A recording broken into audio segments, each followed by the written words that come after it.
Welcome, class. Today we will explore the essential structural anatomy of the lungs and pleura. This knowledge is not just academic, it forms the absolute safety foundation for clinical procedures like thoracentesis that you will perform as physicians. Let's begin with the general layout. Each lung is a paired, cone-shaped organ. Key landmarks you must master are the blunt apex projecting above the first rib, the diaphragmatic base, three distinct surfaces, and the fissures dividing them into lobes.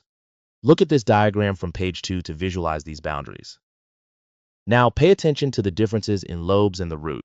The right lung has three lobes split by oblique and horizontal fissures, while the left has only two. Crucially, on the medial surface is the hilum, the physical gateway where the bronchus, pulmonary vessels, nerves, and lymphatics enter and leave. Because of their neighboring structures, the left and right lungs leave completely different anatomical impressions. The right lung bears marks from the esophagus, trachea, and the superior and inferior vena cava.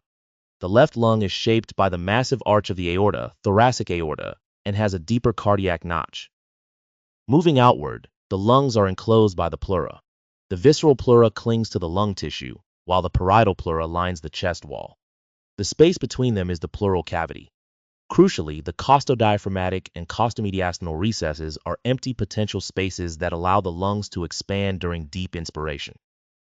Understanding the sensory innervation of the pleura is critical for clinical practice.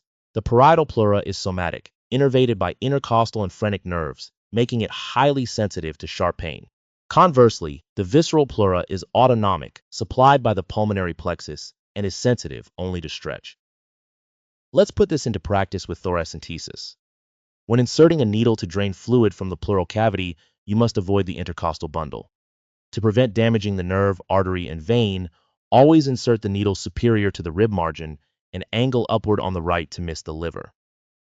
To summarize, safe clinical procedures like thoracentesis are entirely dependent on your precision in structural anatomy.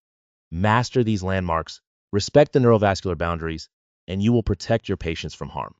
Thank you, and I am happy to take any questions.